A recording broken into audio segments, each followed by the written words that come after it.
Bom dia a todos. Bom dia para quem está em casa também. Nós vamos continuar a nossa sequência de estudos e eu quero convidar você então para abrir a tua Bíblia lá em Gênesis capítulo 4.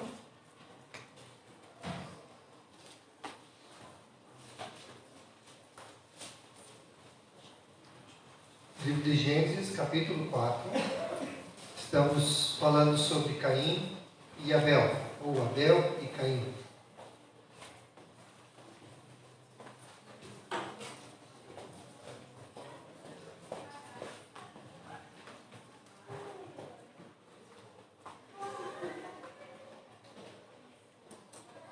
Acompanhe comigo então a leitura do verso 1 até o verso de número 16.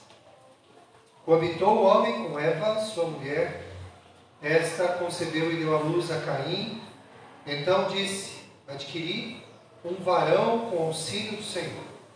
Depois deu à luz a Abel, seu irmão. Abel foi pastor de ovelhas, e Caim, lavrador.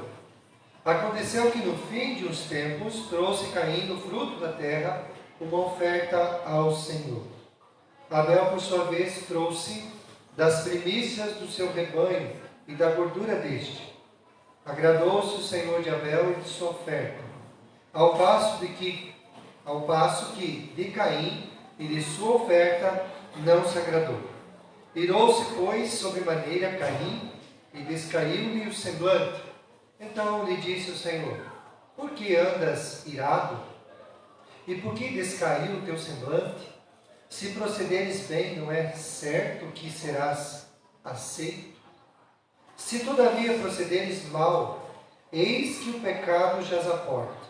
O teu desejo, ou o seu desejo, será contra ti, mas a ti cumpre dominá-lo.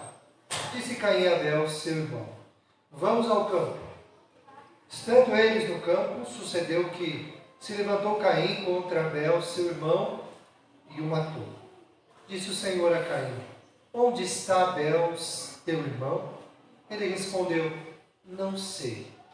Acaso sou eu tutor do meu irmão? E disse Deus: que fizeste? A voz do sangue do teu irmão clama da terra a mim. És agora, pois, maldito por sobre a terra, cuja boca se abriu para receber de tuas mãos o sangue de teu irmão. Quando lavrares o solo, não te dará ele a sua força. Serás fugitivo e errante pela terra. Então disse Caim ao Senhor: é tamanho o meu castigo, que já não posso suportá-lo. Eis que hoje me lanças da face da terra, e da tua presença hei de esconder-me. Serei fugitivo e errante pela terra. Quem comigo se encontrar, me matará. O Senhor, porém, lhe disse: assim qualquer que matar a Caim será vingado 7 vezes.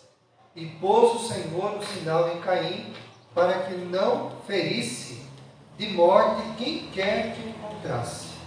Retirou-se Caim da presença do Senhor, e habitou na terra de Nod, ao oriente do Éden. Até aí, meus irmãos. Muito bem. Nós já falamos então na semana passada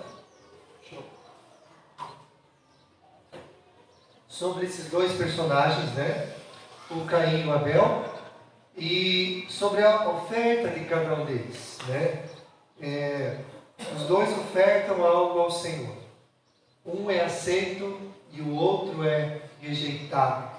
E o alvo da rejeição, o alvo da inveja, é a morte do seu irmão, que não tinha nada a ver com isso, né? Só porque fez a coisa certa. Então, nem sempre a gente, por fazer a coisa certa, aliás, por fazer a coisa certa, às vezes há perseguição, né? É esse mundo, mas saiba de uma coisa: Deus sempre, Ele vinga, né, tudo aquilo que fazem contra o povo de Deus, contra os filhos de Deus. Nós falamos que o foco do Gênesis capítulo 4 é Caim e a descendência dele. Por sua vez, a guerra das descendências. A descendência da serpente, da qual ela vai influenciando gerações contra a descendência santa daqueles que buscam a Deus. Esta guerra vai continuar até os últimos dias, ao ponto de que, segundo as Escrituras, os ímpios cercarão o povo de Deus nos últimos dias, mas Deus os livrará. Então, nós sabemos que essa guerra existe. Por que você, às vezes, é rejeitado por ser filho de Deus e por fazer a coisa certa? É por conta desta guerra. Esse mundo, ele preza mais por aquele que é esperto, por aquele que faz as coisas por debaixo do pano, por aquele que se dá bem, mesmo fazendo mal a outras pessoas, passando por cima, e despreza aqueles que querem fazer aquilo que é certo, de viver de acordo com a palavra de Deus. A gente vê bem isso, a contradição, vocês vejam bem, às vezes a gente fica pensando, como é que pode, nós temos um movimento feminista, e ele adere por exemplo, a cuidar de seres lá da Amazônia, de sapinhos que tem poucos, ou por alguns animais, até mesmo para dessas vidas, de pequenos seres que talvez, claro, que nós também dizemos que são importantes, mas quando se fala de vida, vida só é aquela que está lá na Amazônia, vida só é aquela que impediu da construção de uma ponte, porque tem um habitat ali de alguns seres, mas vida não é aquela que está dentro do ventre materno. Isso não é vida. Há vida em outros planetas, mas não há vida dentro de um ventre. Então, às vezes a gente vê contradições assim, muito declaradas, muito claras, com pautas, da qual nós somos contrários, o povo de Deus é contrário. Então, quando nós olhamos, a gente vê que a Bíblia ela trata desse foco, desse prejuízo que há quando vem essas ideologias, da qual uma criança ela não pode ser, ou melhor, um adolescente, não pode ser preso por ter cometido um assassinato, mas pode pensar em trocar de sexo ou escolher alguma coisa. Então, a gente vai por esses lados e vai vendo o quanto esse mundo é perverso, o quanto esse mundo distorce, a luta, hoje do movimento LGBT para destruir a família, Então, declaradamente, alguns já disseram, vocês querem, o pessoal pergunta, vocês querem destruir a família? E disse aquele travesti, sim, nós queremos, ponto final. Por quê? Porque a ideia é essa mesmo, destruir esse preconceito, onde já se viu família ser alvo de perseguição. Então, isso é declarado, meus irmãos, e a gente vê a descendência de Caim se proliferando cada dia mais. Mas a Bíblia ela diz que do pecado Deus ele vai cobrar, seja nesta vida e principalmente no porvir. Então, a descendência de Caim luta contra a descendência de Deus. Aquilo que está em Gênesis capítulo 3, verso 15, porém inimizade, foi o próprio Deus que colocou essa inimizade para que hajam distintas estas duas descendências, daqueles que vão buscar a Deus, daqueles que são protegidos por Deus, daqueles que vão seguir um outro caminho. O caminho desse mundo, você não precisa de nada para seguir a descendência de Caim. Você só precisa viver de acordo com aquilo que se vive lá fora. Ou de acordo com aquilo que é contra as Escrituras. Então, você pode simplesmente viver a vida. O caminho largo é fácil, o caminho largo é tranquilo, mas no final é como se fosse um abismo na qual não há como voltar atrás. Infelizmente é assim.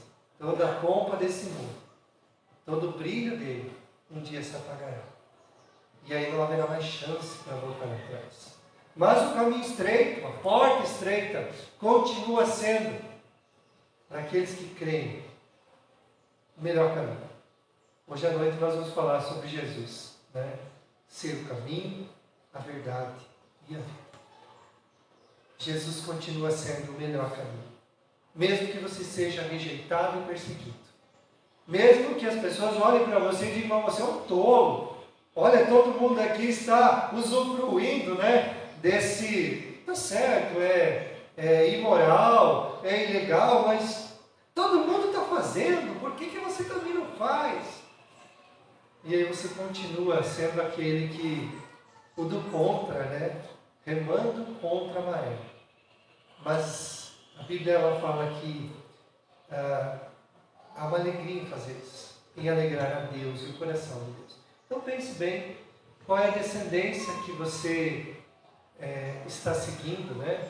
E essa descendência ela não tem muito a ver com genética, mas ela tem a ver com fé. Se você buscar esse Jesus e entregar-se a Jesus de todo o teu coração, é aí que você vai seguir essa descendência da fé. Mas vamos para frente, tem muita coisa. O pecado, o estágio avançado, Abel representa a descendência daqueles que adoram a Deus, Caim a descendência da serpente. A gente viu a tragédia, então, desses dois irmãos já. Quer dizer, vamos começar hoje, vamos para o verso 8. Então a gente vai partir lá para o verso 8. Eles ofereceram a oferta. E nós chegamos então na parte 3, que é a escolha de Caim. Lembre, meus irmãos, Caim e Abel, depois de um tempo, que nós não sabemos qual foi, eles chegaram diante de Deus e ofertaram, seguindo o quê? O exemplo do seu pai. Eles foram, lembre que Adão e Eva foram expulsos do jardim. O pecado traz expulsão, o pecado traz tragédia, o pecado só traz desgraça. E eles saíram do jardim, mas eles ficaram na região do jardim. Não poderiam entrar lá. Diz a Bíblia que um anjo que revolvia sua espada impedia a entrada. E eles ficaram naquela região, que também era boa por estar perto, né? Então, eles ficando por ali, sabendo já de que Deus se agradava, talvez construir até mesmo um altar em determinado lugar, aonde Adão, por sua vez, vinha e sacrificava ao Senhor. A Bíblia não é clara nisso, mas a gente vê que houve um exemplo. Por exemplo, Deus, lá no jardim, já havia sacrificado um homem, um animal. Para quê? Para que pudesse vestir, né, a vergonha dos dois, né, cobrir o pecado, né, dos dois. Então havia já um exemplo de como Deus deveria, de como o homem deveria ser aceito por Deus.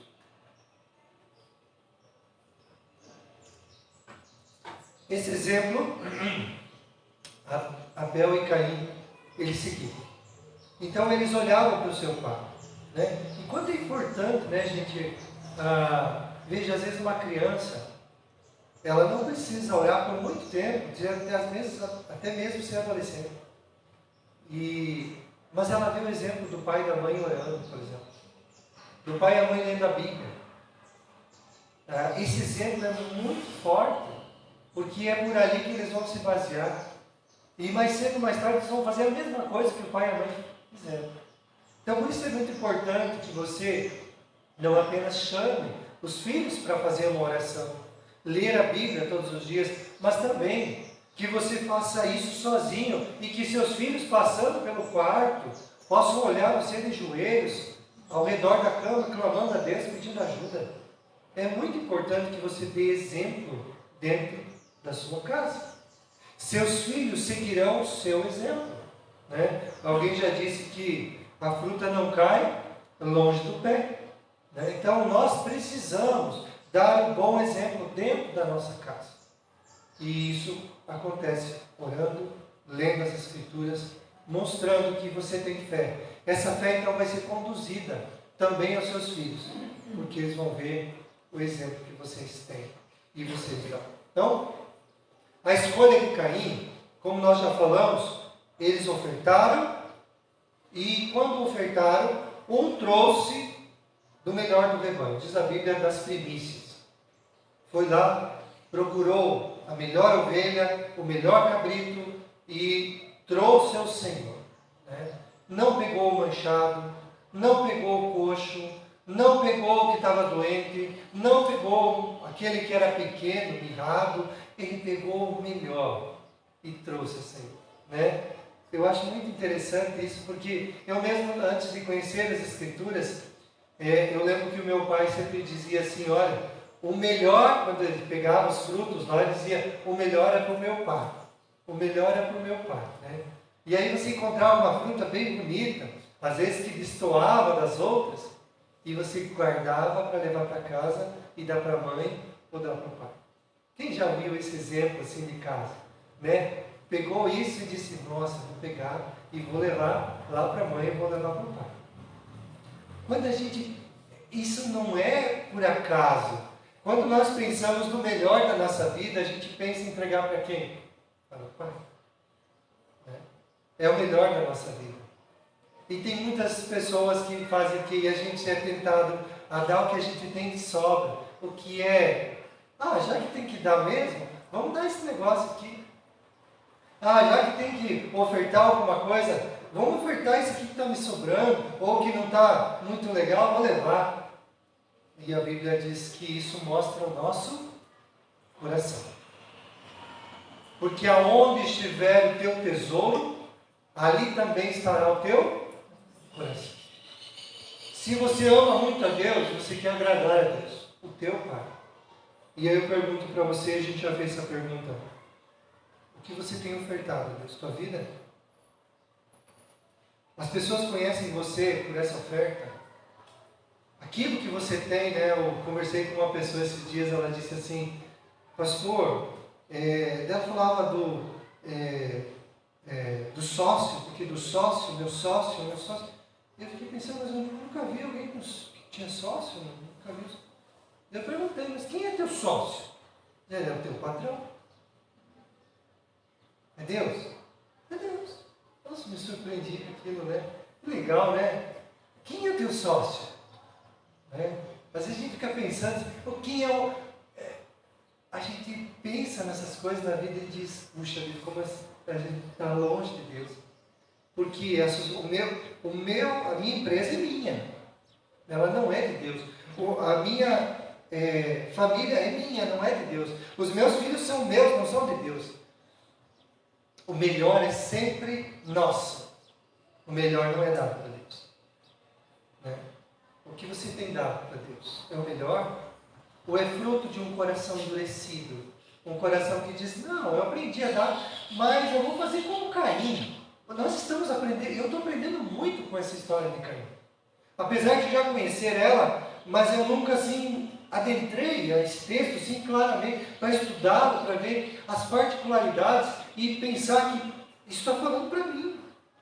Antes de falar para cada um de vocês, isso fala para mim. E aí, pastor, o que você está dando para Deus? Ou você está dando o melhor na tua vida? Ou você está fazendo como Caim, que trouxe? Se alguém chegasse no dia que eles dois estavam ofertando, o Caim e o Abel, um trouxe das primícias. Nossa, que animais bonitos, que legal. E aí trouxe o Caim também, verduras, frutas, o melhor do campo, da qual ele estava arando a terra. Foi lavrador como seu pai, seguiu a profissão do seu pai, né? Ele era primogênito. Você poderia dizer assim, são parecidas, né? Mas a gente viu na semana passada que algumas coisas estavam muito erradas. A Bíblia diz que Deus não apenas rejeitou a oferta de Caim, mas rejeitou o próprio Caim. A gente pode errar muitas vezes. Eu posso trazer o melhor que eu tenho. O problema é que o meu coração às vezes está longe. Mas quando eu estou longe, eu também não vou trazer o melhor. É uma consequência de fatos. Então o que eu tenho? E Deus conhece o nosso coração. Ele sabe o que é o que eu oferto, a minha vida, o meu coração, as minhas coisas. Você tem que pensar nisso. Nós temos que sair nessa manhã daqui novamente impactados por essa história. Eles ofertaram, um deles foi aceito, o fogo desceu do céu, e o outro ficou esperando. Cadê o fogo? Cadê o fogo? E o fogo não vem, e o fogo não desce, e o silêncio do céu ficou, e ele foi perdendo a calma. Aliás, eu acho que ele já não era calmo. E ele ficou irado. Primeiro com Deus, depois com o seu irmão. Gente, deixa eu contar uma coisa para vocês. Por que às vezes eu tenho problema com as pessoas? É provável que você não tenha. A Bíblia diz, tenha paz com todo mundo, mas se possível for. Mas quando eu tenho muito problema com as pessoas, dentro de casa, com os outros, alguma coisa não está certa. E o problema não é você com as pessoas. Em primeiro lugar é você com Deus. E ele se irritou com Deus. Que Deus não fez aquilo que ele queria. Porque ele quis apresentar um culto a Deus. Que Deus disse, não é desse jeito. Você já havia aprendido do jeito que era. E a gente falou na semana passada. Mas o que ele podia ter feito? Eu estou sem horário lá, não está funcionando. Depois alguém me fala aí quando é 10h15, você... Então, ele deveria ter feito o quê? Ido lá no seu irmão, sabia como Deus se agradava, que sacrifício era aceito. Meu irmão, eu não tenho ovelhas, eu não tenho cabritos, mas eu quero comprar de você. E eu não quero qualquer cabrito e qualquer ovelha, eu quero o melhor que você tem. Mas o melhor eu já separei para Deus. Então, o segundo melhor. Você é o dono, você vai escolher o teu rebanho. Mas deve ter coisa boa aí também. Então, ele deveria ter feito isso. Mas ele achou que, Deus, vamos fazer o seguinte, vamos fazer do meu jeito. O meu jeito, veja, o que importa é uma boa intenção, né? E nós já falamos também que de boa intenção, segundo o ditado popular, o inferno está cheio. Mas eu tinha uma boa intenção. Mas não fazer o que é certo, desaprova tudo aquilo que você fez. Deus requer de nós obediência, gente. Não a qualquer coisa, mas às Escrituras. Não a qualquer voz, mas a voz que ecoa da palavra de Deus. Mas eu achava que era certo e eu ouvi o meu coração. A Bíblia já fala do teu coração. Ele é o quê? Enganoso, depravado, corrupto. Você não pode confiar em si mesmo. Mas é uma boa intenção. Deus vai rejeitar. Deus quer um culto que Ele já ensinou. Conheça as Escrituras, faça de acordo com o que ela está falando. E você vai ser feliz. Ou faça do teu jeito, mesmo com boa intenção. E Deus vai dizer, infelizmente, eu não vou querer isso. Você já sabe o que é que eu quero. Faça do jeito que eu estou falando e vai ser melhor para você. Eu sei o que é melhor para você. Eles ofertam. Um deles é rejeitado, o outro é aceito. Deus não apenas aceitou a oferta de Abel, mas aceitou o Abel. É muito importante ter um coração na presença de Deus. Nós vivemos num tempo que as pessoas fazem para que os outros vejam. É verdade. Ontem o Alex estava dizendo aqui, os casais. Mulheres, vocês têm que se vestir para o seu marido. E não para as outras mulheres, Eu não sei se isso acontece, das mulheres irem para que as outras olhem, nossa, que bonita que ela está. Se veste para quem? Então são várias coisas que o nosso coração é enganoso. Eu vejo muitas vezes, eu estou aqui na igreja dando estudo, e as pessoas passam lá, e aquela porta, conforme o sol está, ela serve de espelho. Ela não reflete a parte de dentro. Mas daí passa assim. E a gente está aqui olhando bem como é que está, né? Parece um desfile. Se olhando assim nesse o que a gente quer? Ser visto. Quando a gente posta alguma coisa no Facebook, né? Uma foto bem bonita, aquele celular. Quer fazer? Eu nunca fiz isso, mas. Né? O problema é que às vezes coloca bem aqui, fica na cara, né? Não parece. Não. Então o que a gente quer? Aí vem linda, gatona, e não sei o que. Obrigado. Gente, para quem você se veste, quem você quer agradar, né? A gente tem que pensar nisso. E nosso coração é muito enganoso, né? Às vezes a gente está para baixo, quer que né, um elogio, alguma coisa nesse sentido. Pense o quanto Deus ama você. A palavra é só, você não precisa ir no Facebook postar uma foto toda produzida ou todo produzido, né? É só você olhar para a Bíblia. Vai lá na Bíblia que você vai se animar com aquilo que está escrito. Que Deus amou você de tal maneira que deu o seu Filho unigênito. Deu para você. Poxa, eu tinha que estar animado com isso aí dali. Mas agora me animei. Meu Deus me ama tanto que o Filho dele não foi poupado. Você não precisa de foto no Facebook.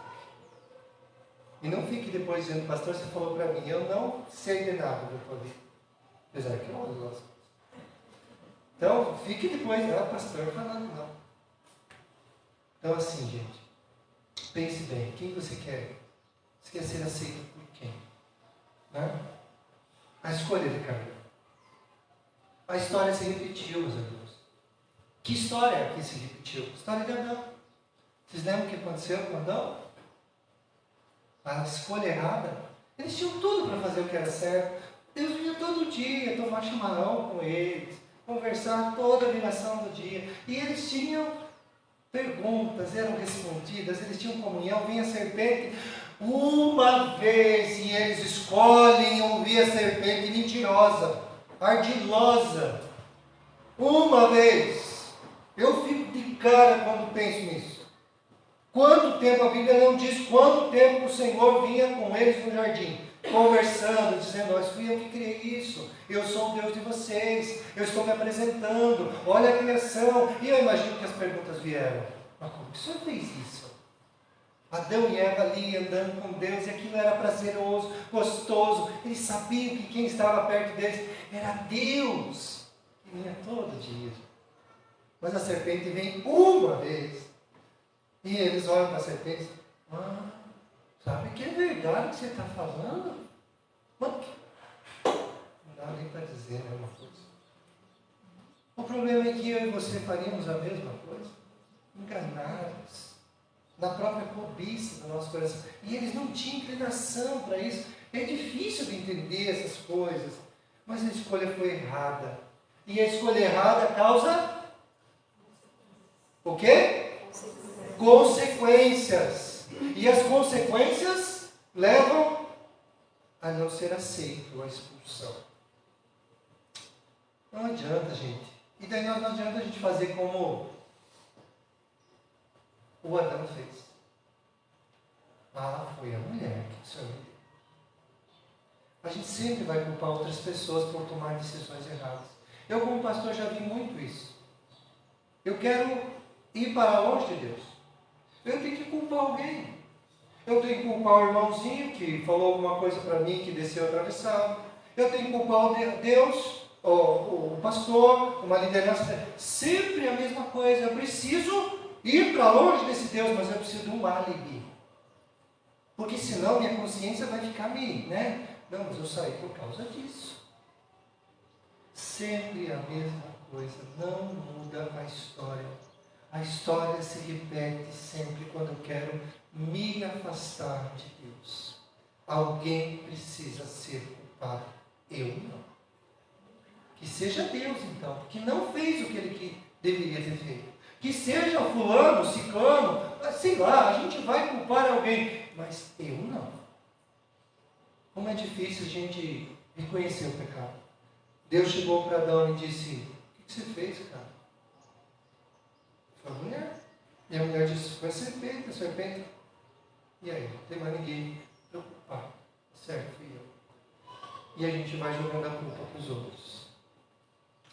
Consequências de expulsão. Vamos correr, senão a gente não consegue. O pecado se alastrou, meus irmãos. Capítulo 4, capítulo 6, nós já temos o dilúvio. Foi tão grande essa disseminação do pecado. As Escrituras dizem que o pecado é como o fermento de uma massa. Leveda toda ela, né? Não tem jeito, a hora que ela começa a fazer efeito, ela vai levedando, ela vai contaminando toda a massa. O pecado faz isso no nosso coração. Ele vai levedando, vai estragando, vai consumindo, vai atacando, vai destruindo. O pecado se alastra. Capítulo 6 já não há mais jeito. Deus diz assim: eu tenho que destruir. Eu preciso acabar com esse mundo. Olha aonde chegou a perversão. Gente, eu já falei na semana passada. Imagine o coração de Deus vendo tanta tragédia, tanta discórdia, tanto assassinato, tanta coisa acontecendo. Nós temos aqui, nós vamos ver isso para frente, o primeiro assassinato. E isso desencadeou depois, né? Nós temos tanta tragédia acontecendo. E essa é a nossa história. Ela não muda.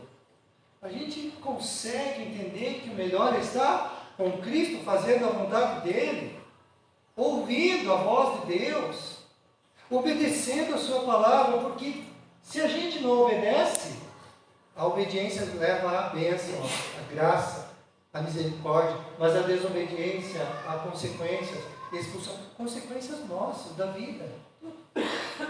É a nossa história, meus filhos. A gente não precisa falar que é para o outro, ciclano, é a nossa história. É assim que acontece conosco. Isso deve ter acontecido com você já. Talvez não grandes consequências, mas pequenas. De decisões erradas que a gente toma. Em vez de seguir o conselho de Deus. Capítulo 6 do dilúvio. Ele decidiu o pior. Diz as Escrituras: disse Caim a Abel, seu irmão: vamos ao campo. Estando eles no campo, sucedeu que se levantou Caim contra Abel, o seu irmão, e o matou. Então a escolha de Caim, o texto diz que haviam, quer dizer, o texto não diz, mas a gente acha, que haviam mais pessoas. Aliás, lembram? Depois aqui nós vamos colocar a idade. Deixa eu ver se está aqui a idade. Não está aqui, mas é para frente. A idade de Adão, 930 anos.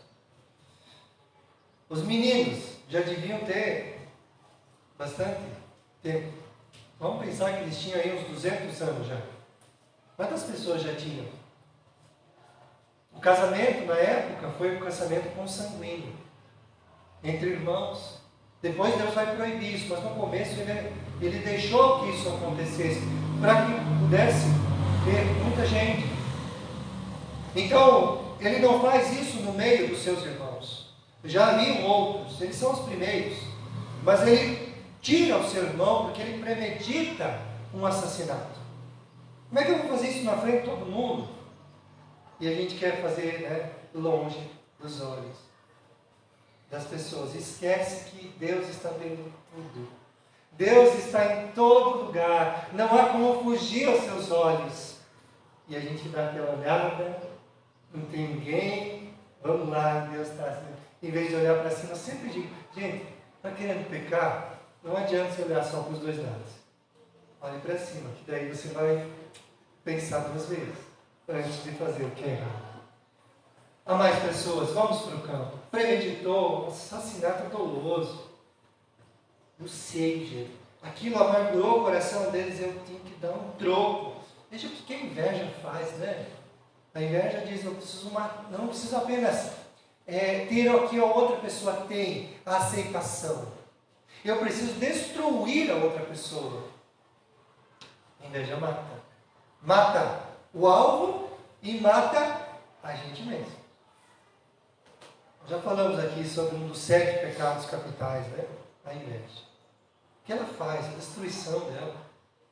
E como nós, como aqueles que têm o nome de quem vive, a gente pode cair nesse erro de ficar invejando. Mas eu queria ter o carro do fulano, meu vizinho. Olha só, eu comprei um carro novo melhor, mas já comprou melhor que o meu, eu não posso ficar para trás. Olha a esposa do meu vizinho, que linda, que maravilhosa. Olha, então ele vai. Desde o jardim, a casa, a cor da casa. Meu Deus, como a gente pode fazer tanta coisa assim? Não caia nessa, não caia nesse prejuízo. E ele premeditou esse assassinato. Ele diz, eu vou fazer desse jeito. Vamos para o campo. Lembre-se que a palavra diz, se todavia procederes mal, eis que o pecado jaz à porta, o teu desejo será contra ti, mas cabe a ti dominá-lo. O texto original fala que o pecado é como um animal que está sendo acuado. Imagina no seu covil. Você já tentou pegar um gato que entrou dentro da tua casa, fechando a porta? Já aconteceu isso na tua casa? O que ele faz? Se puder, ele pula em você. Um animal acuado dentro do seu covil, ele vai atacar. O pecado é assim, ele tem essa força. Por mais que ele não seja próprio para o ataque, ele vai atacar porque ele está sendo acuado. Assim é o pecado no nosso coração. Mas a Bíblia diz, cabe te dominar. Não caia nessa. Não vá por esse caminho. Deus constantemente tem dito para mim e para você, não vá, não faça. E Ele usa pessoas, Ele usa situações, para que depois do pecado consumado, a gente não diga que ninguém avisou. Ah, ninguém me falou nada. Eu caí como um patinho. A gente precisa ser mais honesto com a gente mesmo. Abel de nada desconfiou. Boas intenções. O coração dele... Gente, eu quero falar um pouquinho sobre isso aqui. Uma das coisas que eu tenho aprendido é que aqui diz assim, que ele não desconfiou. Mas a gente não pode ser bobinho. O coração dele era tão... não foi aceito, quem sabe ele foi lá e... Meu irmão, mas dá um jeito, vamos tentar um outro jeito. Deus vai aceitar você. Olha como que eu fiz. Use de exemplo, faça isso. Mas eu sou primogênito, vou imitar você agora. Está aqui para você. Eu não vou. Mas o coração de Abel era tão bom. Só que nós precisamos ter um coração bom, mas nós não precisamos ser uns coitadinhos. O que Jesus disse que a gente tem que ser? Simples como as pombas. Só? O que mais que ele disse? Prudentes como as serpentes. Seja prudente na tua vida. Pastor, eu quero fazer a coisa certa, mas já fica de olho. Vai se levantar pessoas que vão querer destruir você. Lembre-se que a luz que brilha para alguns atrai e dá direção. Para outros ofusca e se torna alvo para ser destruído. É assim. Cuidado, seja prudente. Fique de olho nas coisas. E a prudência, ela vem por discernimento. E o discernimento vem de Deus. Então, estando perto de Deus. Mas aí você me pergunta, e Deus deixou que isso acontecesse? Vamos ver o texto. Não sabemos como ele matou, mas a Bíblia diz que ele derramou sangue na terra. Uma pedra, um pedaço de pau, sei lá, nós não sabemos como que foi esse assassinato. Mas a história diz que foi o primeiro homicídio registrado. Ele foi, premeditou, pensou de certo vários dias como acabar com o seu irmão. Eu vou fazer assim, vou deixar uma pedra preparada e quando eu chamar para ele olhar alguma coisa, eu cato aquela pedra e desço na cabeça dele. Pode ser. Deixar esse pedaço de pau Eu vou empurrar ele no precipício. Eu não sei, tem tantas formas de matar, né? Então, a Bíblia diz que o sangue dele foi derramado. A gente acha então que provavelmente foi uma pancada na cabeça, um lugar estratégico, onde tem muito sangue, o sangue, na hora que caiu, esse sangue foi derramado. Verso 9. E lá vem Deus, o Deus da misericórdia.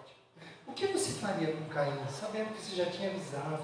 Vem cá, Caim, você entende que você está com o coração assim, descaiu no semblante, em outras palavras, fechou a cara. Se Deus não me ama. Como a gente faz isso? Culpa de Deus. Deus não me ama, olha o que está acontecendo, sabendo que é fruto de uma decisão.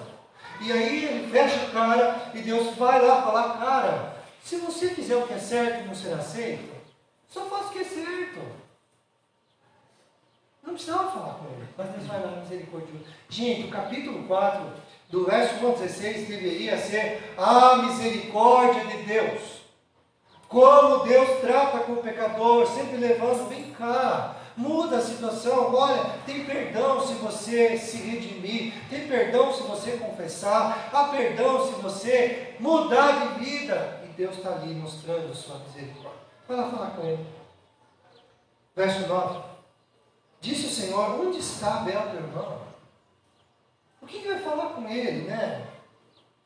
Mas são duas perguntas. A primeira delas é, onde está Abel? E olha a ênfase, teu irmão.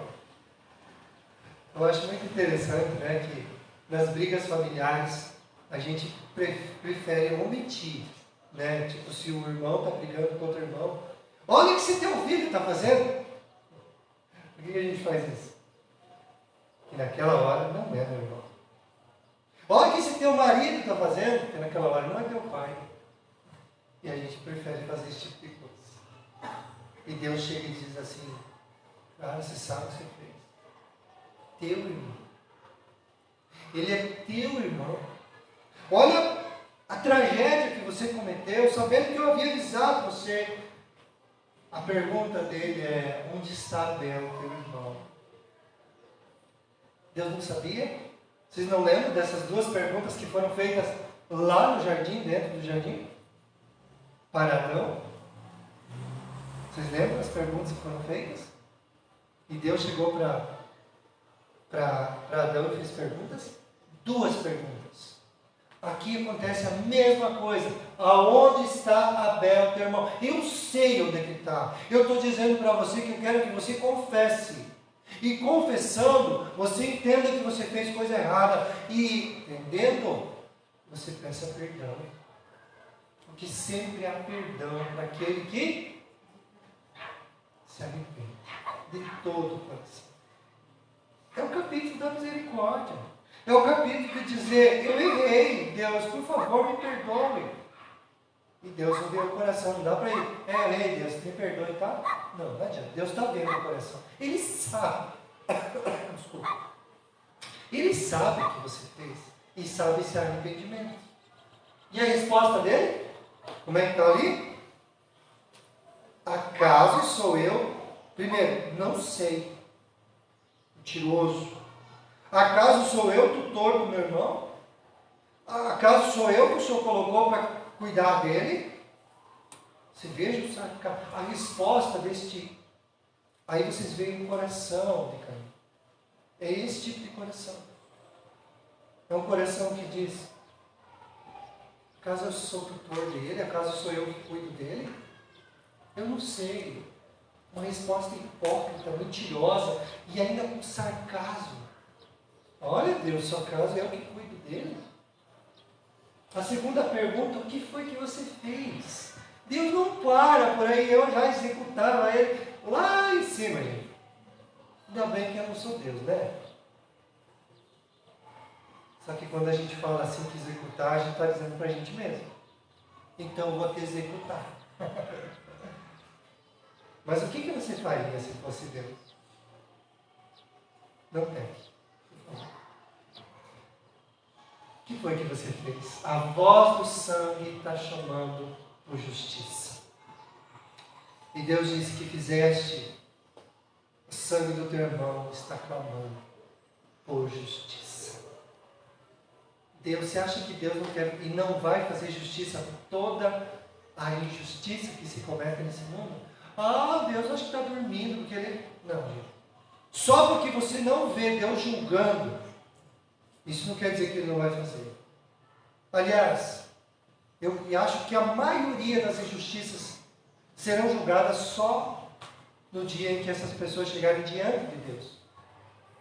É bem possível que você não veja nesse mundo, mas sim no porvir. E um dia você vai saber que tudo foi julgado. E o que fizeram contra mim, pastor? Vai ser julgado. Fique tranquilo. Nesse mundo, não sei. No porvir, com certeza. Pode ser que seja aqui. Porque a Bíblia diz que se planta, se colhe. Então, pode ser daqui a um tempo, pode ser na eternidade. Mas um dia vai ser feito justiça. Castigo de Deus sobre Caim. São 3, essa é a parte final. São 3 castigos. Primeiro, Deus amaldiçoa Caim sobre a terra. Primeiro assassinato e a primeira maldição sobre uma pessoa. Caim foi o primeiro amaldiçoado. É o primeiro que assassina e o primeiro que amaldiçoa. Quer dizer, que Deus amaldiçoa. Eis agora, pois é maldito sobre a terra. Deus amaldiçoou um homem. Então, gente, não fique pensando que não há julgamento. Ele já estava cumprindo sentença, antes mesmo de chegar diante de Deus. Estava na presença. A terra também será maldita e não dará sua força. Veja, aonde ele fosse, ele ia, o que ele faz mesmo? Lavrador. Ele ia começar a fazer o quê? Aquilo que ele sabia fazer. E quando ele mexia na terra, a terra não. E o que ele ia fazer? A ideia que eu tenho é mais ou menos essa. Não sei se é assim. Mas que ele ia para uma terra, ele plantaria naquela terra, naquele primeiro ano daria alguma coisa. Mas não tudo que deveria. No segundo ano, nem pensar. E o que ele tinha que fazer? O terceiro castigo. Qual que é o terceiro castigo? Quando lavrares o sol, não te dará força, serás fugitivo e errante. Você vai ser um nômade. Você vai plantar, não vai dar. E você vai ter que trocar de lugar. E assim você vai indo para cá, para lá, para lá, para lá. Você não vai conseguir criar raízes. Não haverá paz para o teu coração. Vai ser sempre essa mudança. E uma mudança. E uma mudança. E uma mudança. Serás um andarilho, um fugitivo. E aí, ele vai ter que andar sem rumo pela terra perdida, expulso, como seus pais foram. A resposta de Caim foi, agora ele sentiu o peso. Antes ele disse, caso sou eu tutor do meu irmão, e Deus então vai acontecer. O que Deus esperava nessa hora? O que esperou dos seus pais? Deus, querido, a serpente nos enganou. Nós caímos, nós erramos. Nós deveríamos ter confiado na tua palavra, mas nós confiamos numa serpente que falou.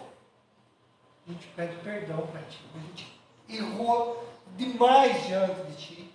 Não, isso não foi com Adão. Isso não aconteceu com Caim. E por que nós somos assim? A culpa é do fulano. Sabe por que eu matei? Entre outras palavras, Abel, o teu preferido, que o Senhor não me aceitou. É isso aí. A culpa não é minha, Deus. Se o Senhor tivesse mandado simplesmente um fogo do céu e consumido, essas coisas não tinham acontecido. Você está entendendo que Deus, o Senhor é errado? Mas nós somos o quê? A culpa é do fulano, a culpa é do ciclano, a culpa nunca é nossa. É mais fácil, né, gente? É mais fácil eu jogar a culpa para os outros. Porque daí eu tenho um álibi para a minha própria consciência, dizendo, veja, Maurício, você é uma vítima. Aqui começou a questão do mimimi, né? Eu sou vítima. Não sei se é a Pedro que horas que é? 10:04. Vou contar essa história. Diz a história que um rapaz foi pego porque ele matou, né? Um jovem por causa de um tênis. Sabe aqueles tênis caríssimos, né? Os tênis assim, antigamente tinha mais esses tênis assim, tipo de astronauta, né? A gente pagava até um salário mínimo para aquilo lá. Eu lembro uma vez que eu comprei um tênis daqueles, né? E um jovem pobre, né, foi lá, viu um daqueles da classe alta, viu o tênis, tentou assaltá-lo, reagiu, matou aquele jovem, foi pego, foi parar na delegacia, da delegacia para o julgamento. O advogado de defesa, ele chegou então diante da plateia, diante daqueles que, como é que é o certo lá? Os jurados, né? E começou a explanar. Ele disse, gente, tudo bem, o promotor já disse, falou tudo sobre esse jovem, como ele matou de forma terrível aquele outro jovem, o jeito e tal, mas agora eu quero contar uma outra história para vocês. Este jovem que vocês estão julgando hoje, ele nasceu assim. Ele não teve pai. Ele foi acusado quando era pequeno. E ele foi contando de tudo aquilo que aquele jovem tinha passado na vida. Quando ele olhou para alguém que tinha alguma coisa, porque ele tinha fome, e ele tinha vontade de usar pelo menos um tênis daquele jeito, uma vez na vida. A história foi mais ou menos assim, ele foi lá pedir uma arma, né, na mão. E aí, por fim, aquele advogado disse assim, ele não é culpado. Sabe quem são culpados? Vocês, a sociedade. Porque vocês não deram a ele opção. Vocês vejam? Você acha que isso não acontece no tribunal? A vítima não é aquele que assaltou, aquele que matou. A vítima é a sociedade. Aliás, o culpado é a sociedade. Eu sei que nós temos culpas, mas cada um faz escolhas. E cada um que faz uma escolha é culpado por isso. Caim é o pai daqueles que se vitimizam. Aqueles que dizem, eu sou uma vítima, Deus. Eu não sou culpado. Olha só o que ele diz. Então disse Caim ao Senhor, é tamanho meu castigo agora. Caiu a ficha, né? Ou pelo menos tentou fazer um teatro. Já não posso suportá-lo. Eis que hoje me lanças da face da terra, e da sua presença hei de esconder-me. Serei fugitivo e errante pela terra. Quem comigo me encontrar me matará. Então ele começa a dizer, olha, vê o que vai acontecer novamente, Deus. O Senhor vai me causar problema. Já me causou antes, agora vai me causar de novo. Então havia muita gente já. De que ele tinha medo? Eles são os primeiros dois. Não, já havia muita gente. Isso nos indica que havia muito tempo já que se passou. Muitos filhos e filhos que geraram filhos e que já havia muita gente por aí. Quem encontrar, por quê? Porque ele é o primeiro assassino. E qual que é a ideia que nós temos quando alguém assassina? Alguém que é parente, irmão. O que a gente quer fazer? Vingança. Justiça não, porque só Deus faz justiça. Toda justiça nossa é vingança, tá bom? Toda justiça do homem é vingança. Somente Deus que faz justiça. Porque nós sempre damos a mais daquilo que nos fizeram. Ele se vitimiza e ele diz, é o Senhor novamente culpado. O alvo é mais ou menos assim, é como se ele tivesse um alvo nas costas dele. Aonde eu for, vão querer me matar. O que Deus faz? Novamente, gente. A resposta de Deus não vai ser assim. Mesmo que eu tenha colocado um alvo, um sinal, aliás, eu vou colocar um sinal em você, né? quem fizer isso contra você, eu vingarei 7 vezes mais. Vamos ver. O Senhor, porém, lhe disse: assim qualquer que matar Caim será vingado 7 vezes. E pôs o Senhor um sinal em Caim, para que não ferisse de morte quem quer que encontrasse. O ódio estaria, né? Já é uma geração que está odiando. É aquela história, né? Vai alguém preso lá no... Alguém que estuprou, por exemplo, uma criança. Caiu dentro da cadeia. Eles vão fazer o quê? Justiça. Os presos mesmos fazem o julgamento deles e vão fazer o que ele fez com uma criança. É mais ou menos isso, né? Deus diz: não vai ser assim. Você vai ter um sinal. Que sinal foi esse? Não sei. Foi um X na testa? Foi um alvo nas costas? Não sabia. Ele tinha um sinal. Não mexem com ele. Vocês estão vendo que esse Deus é? Misericordioso. E por que Deus não queria que vingasse? Deus não queria que começasse uma era de vingança, e de morte, e de assassinato, e de um monte de coisa ruim, por causa da suposta justiça dos homens, que muitas vezes é vingança disfarçada.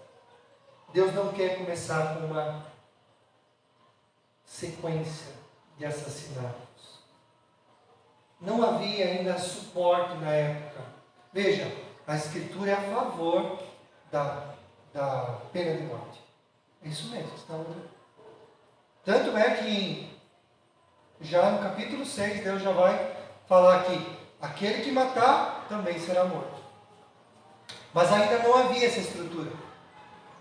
Uma sociedade só pode ter pena de morte se tiver uma estrutura certa e boa para fazer isso. Você pode pensar: puxa vida, mas eu sou contra a pena de morte. Pois é, mas a estrutura bíblica ela vai falar a respeito disso. A pena de morte foi instituída, né? Mas pode acontecer de alguém ser inocente e ser morto? Pois é. Por isso que precisa ter uma estrutura muito boa. Leis muito claras. Mas quando se não tem lei, se afrouxa tudo, né? Vou matar quem está morto, né? Mas aquele que viveu e que matou, tem comida, tem dentista, tem uma série de coisas. Usando o dinheiro público para uma série de outras coisas. Então tem que pensar nisso também. Quem sabe você, quando a gente se aproxima das Escrituras, a gente vai vendo algumas coisas muito interessantes. 7 vezes mais. Porque Deus protegeu, Deus não queria um ciclo de morte e vingança. Caim sai para o exílio, para uma terra distante ao oriente chamada Nod. Isso está no verso 16. Ele é exilado. Ele tem que pensar no que fez. Mas Deus foi misericordioso. Como foi com Adão e Eva? Podia ter: certamente morrerás. E morreram. Espiritualmente. Né? Na hora ficaram separados de Deus. Mas não morreram na hora fisicamente. O corpo deles começou a morrer. Só para a gente concluir então essa parte. O início do conflito das gerações. Então o que é que... Lembrem do foco. Aonde que está Moisés falando isso? Vocês não lembram mais? Moisés está nas planícies, pronto para entrar na terra prometida. Muito tempo depois, mas ele tem que explicar algumas coisas para o povo. Como tudo começou? Por que há ódio no coração das pessoas? O início do conflito Por que é que os israelitas, que são essa geração da descendência da mulher, é odiada pela geração? Vocês vão entrar em uma nação ou numa planície, num lugar, nessa terra que manda leite e mel, e eles vão odiar vocês. Por causa disso. Por causa desse conflito das gerações. Das duas gerações. Os descendentes da serpente e os descendentes da mulher. Entendam, não se misture com eles, porque vocês serão julgados junto com eles. A geração da serpente é maldita, mas a geração de vocês é bendita. Saibam disso. A linhagem de Abel, de Sete e de Enos, são eles, os hebreus. O culto verdadeiro é a Deus, como disse Deus, derramando sangue. Isso estava mostrando lá na frente uma outra coisa. O quê? Como o pecado se alastra do paraíso até o dilúvio. Por que Deus teve que destruir o dilúvio? Deus um dia acordou e disse assim, sabe de uma coisa? Hoje eu vou destruir o mundo. Como é mais ou menos os pensamentos dos deuses gregos. Hoje eu não estou muito legal, vou destruir cidade e tal. Não. Havia um porquê. A corrupção do coração humano foi tão grande que Deus disse, não consigo mais. O cálice se encheu. E olha, gente, vocês viram que Deus é paciente hoje? Quem viu que Deus é paciente hoje? Pois é, mas o cálice dele se encheu. Então, pense com você, porque isso tudo tem que... Maurício, paciência de Deus tem limite. Para de fazer isso. Para. Tem que chegar uma hora e dizer, Deus, eu preciso voltar para ti. Somos responsáveis pelas nossas escolhas e nossos pecados. Não jogue a culpa para os outros. Por mais que outros sejam culpados. Primeira coisa que eu e você temos que fazer é eu. Eu é que cobicei. Fui eu que fiz isso. Foi meus olhos, foi minhas mãos. E os outros? Também que participaram. E o diabo? Também. Mas nunca digo, é o diabo, né? Sabe, a carne é fraca e não sei o quê.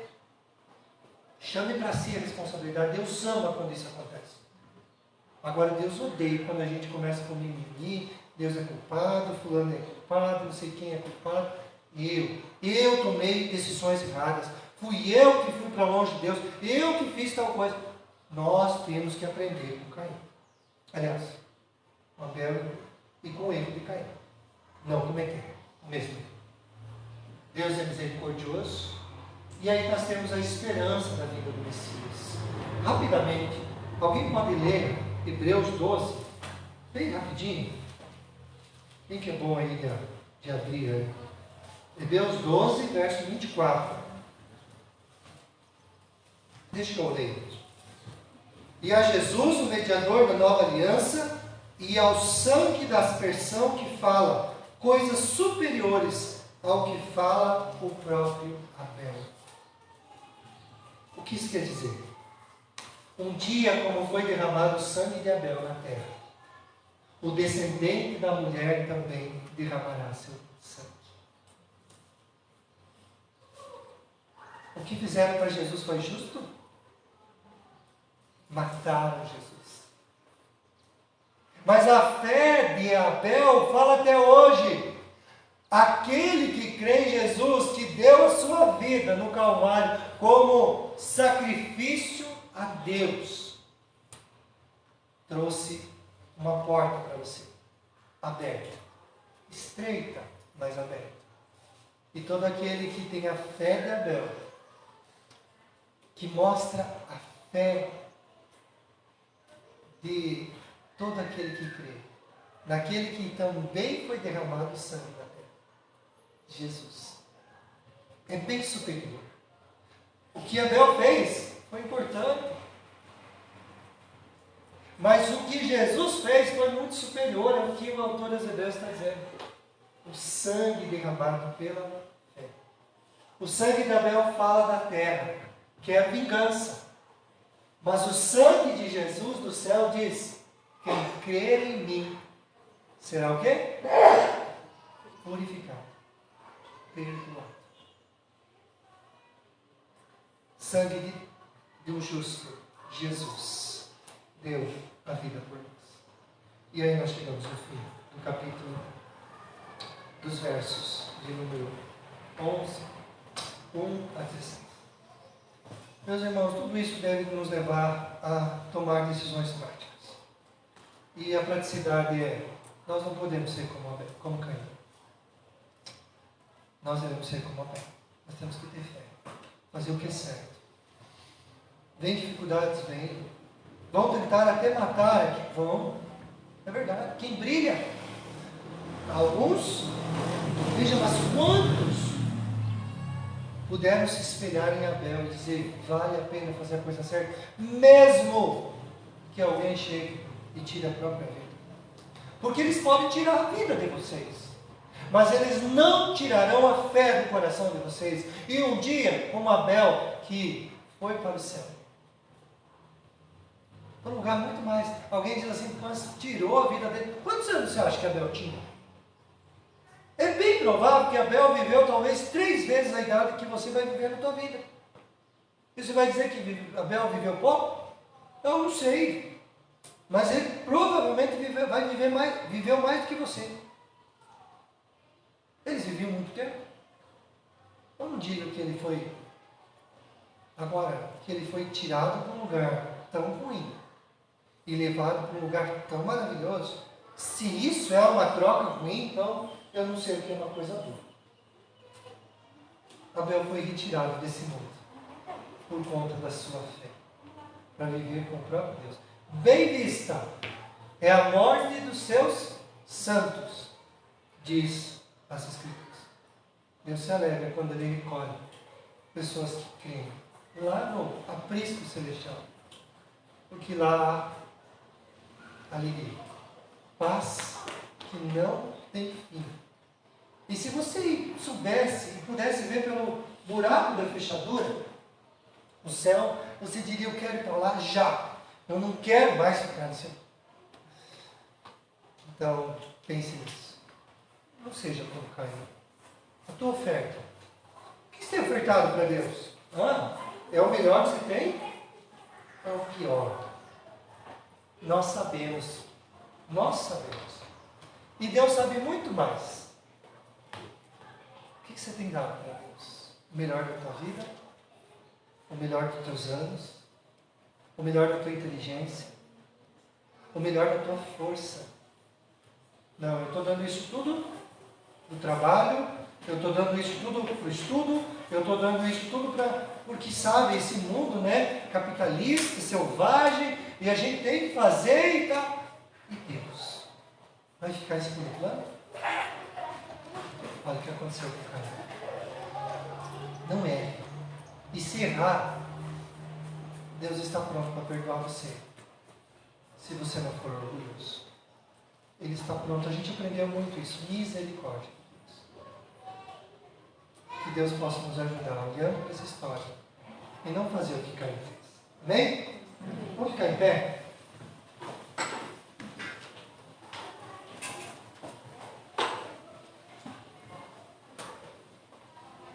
Pai, quero te agradecer por esta manhã. Aprendemos mais uma vez o culto que deve ser aceito por ti. É um coração transformado. Um coração que agora crê em Jesus. Se o sangue de Abel clama por vingança, o sangue de Cristo está dizendo, crê em mim. Porque o que eu fiz por você. O sacrifício aceitável ao Senhor é um coração contrito e compungido. Um coração cheio de fé. Como Abel um dia teve. Que o Senhor possa encontrar aqui nesta manhã corações como o de Abel, que pensam em dar ao Senhor o melhor da sua vida, o melhor do que tem, e que não se enganem, irmãos, achando que o Senhor um dia não vai falar conosco como falou com Caim. Ó Deus, nos ajuda a acordar no nosso sono espiritual e a viver consoante aquilo que o Senhor sagrado e a fazer aquilo que a tua palavra diz. É o que nós te pedimos. Tenha misericórdia de nós. Em nome de Jesus. Amém. Amém, meus irmãos. Deus abençoe. Bom domingo a todos. Venha à noite. Vamos falar sobre João 14:6.